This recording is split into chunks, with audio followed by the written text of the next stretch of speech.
Hey, it's Heidi Dawson, and this is Wednesday Wisdom, where I interview wildly successful people from across the world, where we get an inside view into what their daily life looks like. Success leaves clues, and on Wednesdays, we're finding them. Join me now for the latest wildly successful interview. Hi, guys. I'm super excited about my guest today for Wednesday Wisdom. I've been following this guy on Twitter for a long time, and the insights he gives to me are just so fascinating. He's an author, a retired professional boxer, competitive chess player, and a self-improvement enthusiast, which you know I love. And I can't wait to chat with him. So let me introduce you to Ed Latimore. Hi, Ed. Hey, thanks. Hello, hello, hello. So So, bubbly, so exciting. well, my excitement probably is you're kind of like, whoa, chill out. No, that's good. You know, so many people want to play it cool and not express themselves enthusiastically, and I'm just like, this life is too short to kind of go through it not being expressive. You know, Thanks. it's crazy, and I don't smile in pictures, but I always laugh. So I know, I've noticed that on your pictures. I laugh a lot, but I don't smile a lot in pictures. It's just a real natural. It's an extreme. You know, I'm either boom or out there. I I like pictures of me better where I'm not smiling. Like I like you had some that you just recently did where you were kind of serious, and Yeah. I like the pictures of me where I'm like, you know. Oh, for sure. They send a different. They like every picture sends a different image, and as much as I tried to naturally, like I've gone really far. I think just being myself, and I'll probably continue that for better or worse. But I'm aware that if you manipulate certain elements, you can achieve certain goals. And photography is a really fun place to do that. I don't think I'll Oh ever do yeah. it so much in my writing, but in pictures, it's entertaining. Yeah, you could do lots of things. Like I'm always the photographers that I work with at Creation Studios, I'm always like, young, skinny, and pretty. That's all I want you to do for me. That's it. They're like, okay, Heidi, right. We're good. So I just ordered your book, and I'm super excited. I cannot wait to dive into that and read that. Not caring what other people think is a superpower. I agree with that. Like, I already agree with it, and I haven't even read it. But I think that's a problem for a lot of people. So I'm super excited about that. And I also, I followed your insights and observation on Twitter for like 2 years now. A lot of your tweets sort of go over my head, but a lot of Um, them resonate with me deeply. I think that's why I was so excited to connect with you on my podcast. So I think a lot of them just make me think. Is that kind of what you're trying to do? Is make people think? you know, it's funny. A lot of times I'm just expressing what goes through my head or what I observe. I wouldn't even say there is an intentional purpose to like make someone think, make someone feel. No, I'm just, I am very much being me. Now I'm doing that with an angle. You know, I understand that the way to grow and to gain influence is to not use the platform like a personal diary, but rather to use the platform as a way to disseminate and distribute value and knowledge. And then from there, you gain people who are interested in seeing more things from you, and it snowballs. You grow, you grow, you grow. That is, but that's naturally how I am. And I think that's part of why I've had an unusual amount of success on the platform, Yeah, and then that I would agree. transfers nicely to my website. And so like uh if you're a natural teacher, which is what I think I am, certain things just are going to be easier for you to do, and one of those things is to build a following based solely around making the world a better place. You know, I don't really do outrage. I don't do politics. I don't Right. race bait. It's very much it's been built more or less with distributing value, and I think that's something I'm really proud of. I love that, and I think that I see that. I feel the authenticity, and I think that's probably why one of the reasons why people relate to you very much and they like to follow you is, and they retweet you a lot. Like you get a lot, you have a Yeah, lot. it really, yeah, it helps. I'm actually, Well, right now I'm working on a book proposal. I want someone to pay me to write my next book, and that involves getting a deal and everything. And one of the things you have to do is you have to demonstrate, the platform you have. And I right. never really like dug into the people that were following me, never, because I had no reason to. But Right. I'm looking, I'm like, wow, this is really cool, man. There's a lot of interesting people. Scott Adams retweeted you the other day. Yeah, he's a big fan of my stuff. I know he really is. He probably has retweeted you a bunch more, but I just saw that he retweeted you the other day, and I was like, wow, that's awesome. I love him too. He's another one. He's another one that makes me think. Yeah, All he's right, got a so great mind for things. I just kind of got off track there, and I think if I could probably do that with you for like 4 hours. But so these are the questions, and we kind of try to do them speed round. My podcast, the episodes are short. Okay. We try to keep them short and to the point, just because I want people to be able to gain a lot of quick, informative information where they can get it within a few minutes. And my the interviews tend to go a little bit longer, but I'm super excited to start. Now, the first two are light and airy. They're just sort of like, hey, here, do you have a morning routine? And what is it? I wake up and get some coffee. That's really the first thing I do. Um, and then it depends. I try to. I've recognized that when I don't have a morning routine, I tend to slack a little bit in the rest of my life. So when I feel that slack occurring, I try to get up and run immediately, or work out. I'm gonna start doing that over the summer. Get back to waking up and working out, because now that I'm not fighting anymore, I don't have that pressure. So I have to invent that pressure myself. I'm like, man, how do normal people do this? And I've had to learn how to do it over the past 2 years. But I think I'm pretty good. But yeah, that's my morning routine, man. I really just wake up, get coffee, and then try to get in motion, whether that be with writing or working out. Okay. All right. Good. Now, that being said, are you a big, I mean, do you have a certain set of hours that you like to sleep? Nighttime is good. I like when the sun is down. Okay. But other than that, as long How as I many get hours it, do you sleep a night? I try to get 8, Yeah. 7. And I'm fortunate that I'm not beholden to an alarm clock and haven't been for quite some time. So if I stay up till 1 for whatever reason, I can sleep till 9. Like, and it's not a Okay. big deal. But I do find that I enjoy myself and my day better when I wake up early. Yes, I'm an early bird also, but Oh yeah. I need to get 8 hours of sleep. But I'll go to sleep at 9. But anyway, all right. So now you're pretty open about that you've overcome poverty, and as you've gotten older you've overcome addictions, and one of them being alcoholism. So many people wonder, do I have a drinking problem? And it could be that they're just casual drinkers. And I was pretty fascinated because you have a really clear definition on your website that defines if you have a drinking problem or not. Whether you're drinking 1 day a week or 7 days a week, you say if it's keeping you from getting what you want in life, it's a problem.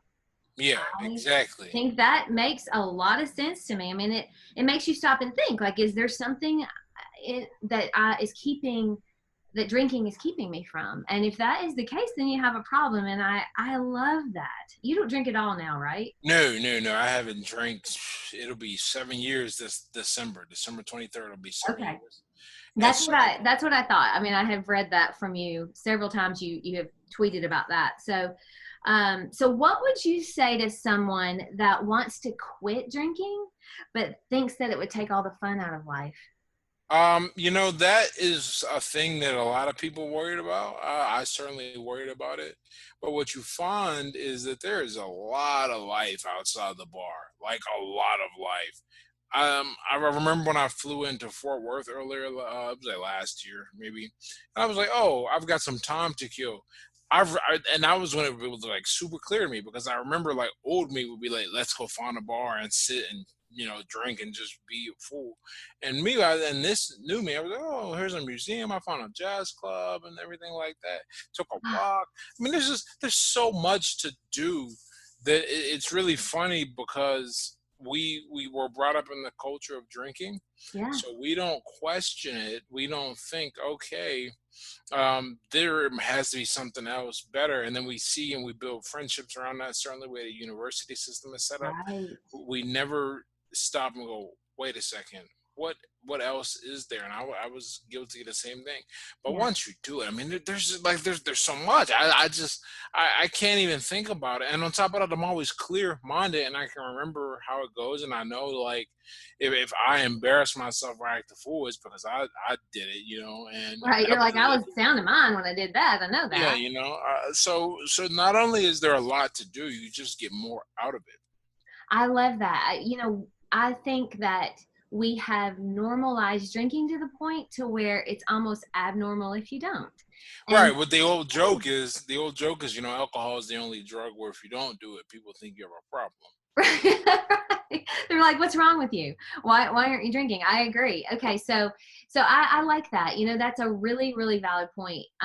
If you go to the airport or there's other things that you do, I mean, because that's probably the first thing a lot of people look for if they've got time to kill. Okay, so good. All right, I like that. I think that's very usable. Now, your quote, no one is coming to save you and no one really cares if you fail. That is kind of a harsh reality. Can you expand on that a little bit? Yeah, one of the cool things about the way I grew up is I didn't really have the opportunity to entertain anything, any soft thoughts. Okay. There wasn't a lot of comfort. There wasn't, some pat on the back. It was like, you get through this and deal with it, or you don't. I learned quickly if I didn't, protect a thing, it would be taken from me, whatever. But as you get older and you meet nice people, and you somehow can forget this until there are incidents that remind you. And when I say this, I don't mean that people are inherently like mean or malicious or selfish. They're just self-interested. And if it comes down to them or you, it should be them, not you. If they have any value, worth, or anything, self-respect, etc. Right. And so, if a person has the ability to be nice to you and help you, yeah, but you shouldn't count on it. You should count on self-interest winning every time, and usually it does. So Yeah. so if you approach every situation as if you have to make this by yourself and get done, help will be a pleasant surprise. If you approach situations like someone's going to bail you out, then not getting help is going to be a very unpleasant surprise. Yeah. You're going to be Uh, surprised either way. You may as well choose the perspective that will be a pleasant surprise. And on top of that, I also believe that when you're hustling and really making moves, the right people tend to take notice one way or the other, and the help suddenly finds its way to you. I find that when you aren't helping yourself, it's amazing how reluctant people are to give you any advice or opportunities. They just see you're going to waste it. that's I think that's incredible advice. I mean, I truly, that resonates with me because it's really about expectations. If you expect something, then, and it doesn't happen. Now how do you deal with that is how you survive. And I love that. Okay, good. All right. That now, along the same lines, your tweet, which is the recent tweet that I personally retweeted because I just was like, what? This is so good. All right. So to pull yourself out of the gutter, realize that you're on your own. To get yourself to the highest level, realize that you aren't alone. And that it resonated with me so much because I'm an entrepreneur and I've done a lot of things on my own. I mean, of course, just like you, I've had help, but um, it's also great to know that you can rely on a team. So how do you find people that you trust to team up with once you get to the point to where you want to team up with somebody? Do you have a team that you work with, or is it a one You man know, show? No, no, no. Very much not a one man show, and definitely not. Some of the most important components, like my website, I couldn't do that. Right. I mean, People always ask me, "Oh man, your website's so great." Yeah, dude. yeah, your website does look great. A lot of times it's come free and has made a big difference. I think about some of the big wins. The website is the biggest one.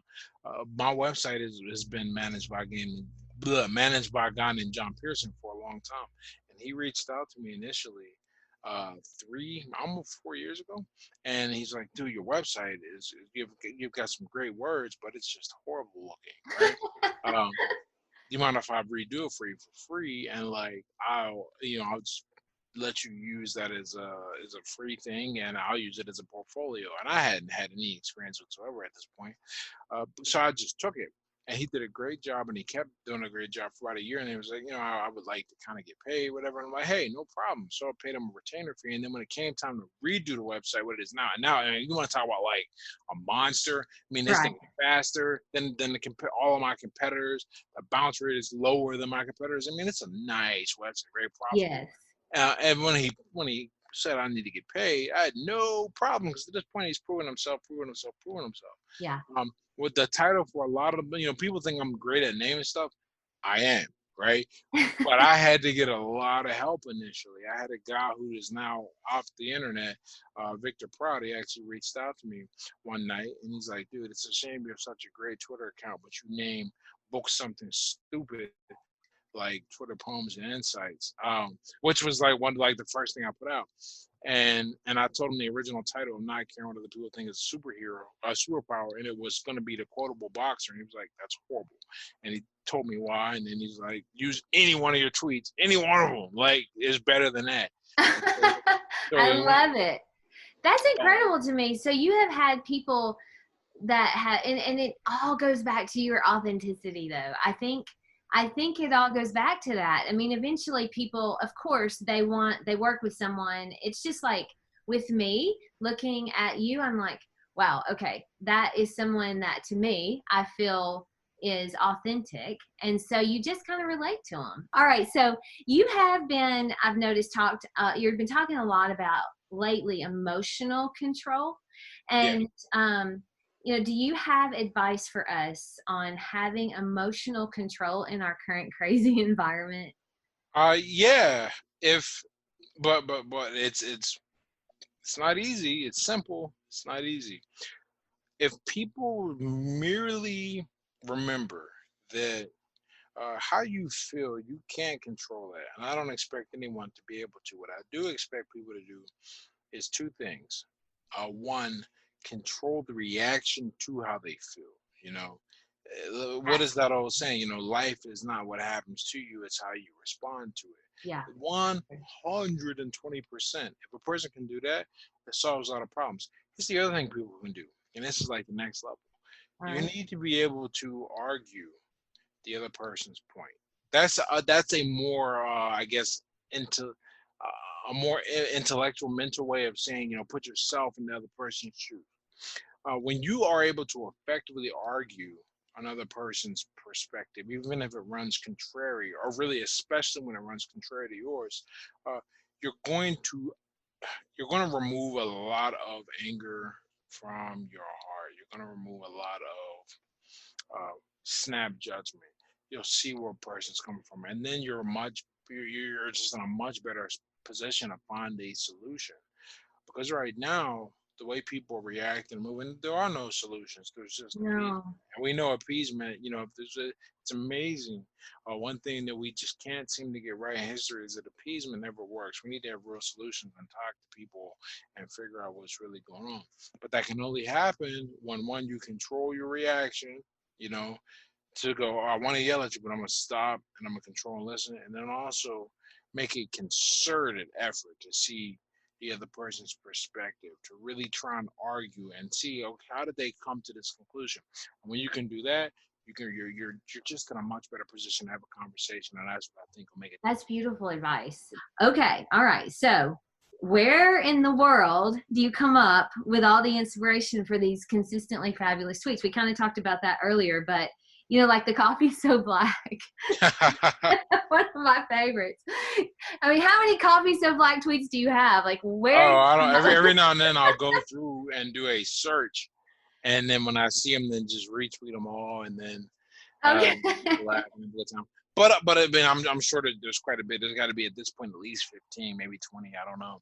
Oh, But yeah, I mean, I'm really, like I said. I mean, I'm not manufacturing a thing. This is how I think and see the world, and I put my humor out there as well as the things that are important to me to which is talk kind of about. dry. Is it dry? Your humor? It can be. You Yeah. know, what I really think is that they call it a sense, SENSE, in quotes, of Yes. humor. Okay. And so you have to be able to sense, I think, a real developed humor ability will allow you to go, okay, dry humor works well here. Perhaps something's got to be more over the top, maybe some more biting sarcasm. But the goal, in my opinion, is to always um get people to have a positive reaction, more so than if you I had oh, not used humor. And then when that you is do that, the beautiful. jokes kind of tell themselves, if that makes sense. Like I'm never, I'm always trying to find a way to crack a joke and really be irreverent and just relax. Right. And that's a lot easier when you have a sense for kind of where people are feeling uptight, or where they're expecting one thing and you go another way, or sometimes you got to be so over the top that a person just is like, okay, obviously that's a joke, but goodness, that was funny. But it just depends. And I don't even consider myself a funny person. I'm just a person who likes to laugh Yeah. and really holds nothing sacred. So have you like, and I'll get to my last two questions here too, but have you put out a tweet and you're kind of like, oh, this is gonna be so good, and then it like nobody cares, and then you put out a tweet and like, yeah, who cares about this one, and it's like 100,000 people love it. um Not so much on the first one, because I don't think like, oh, this is gonna be a banger, it's about to pop off. Nah. But I remember there was the one notable tweet in particular like blew up, and I was like, wow, that's interesting. Where I said there was a lot of philosophy in Nandi's rap. I was just like, that was just me listening to some old Wu Tang, and I heard him say something. It was Wu Tang or Mob Deep. Point is, either way, said something. I was just like, man, these guys are always dropping stuff that's like super relevant, and I just put that out there, and that really blew up. And I was People like, were like, yes. and I actually quote tweeted. I was like, this is one of my, like, this tweet blew up, and I wasn't really expecting that. All right, so let's get to number 8, and then we're going to do 9 and 10 because these are easy. All right, so Okay. I normally ask about a book, like what book would you refer, but you have a list of that on your website, which are phenomenal. I mean, the list is great. I love that list, including yours, which is obviously the best, right? Oh And yeah. I ordered that, so I'm excited. I can't wait. It should be coming in Oh man, I really I Monday. appreciate that. It's Yeah, funny. I just have to warn you. So I wrote the book. At one point in my development. Now I'm a much better writer, and yeah, of course. I'm actually like reading through it, going, wow.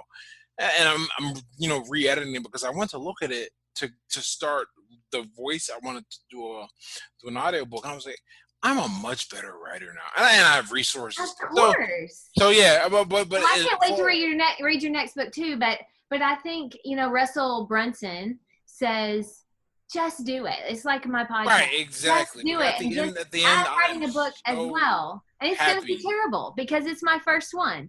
But if you just do it and then keep moving forward, and I think that's what my podcast is about. It's like, everyone has a life, and we are all trying to be, successful in our own way, and you just go for it, and if it works you'll know it, if it doesn't you pivot, and so Yeah.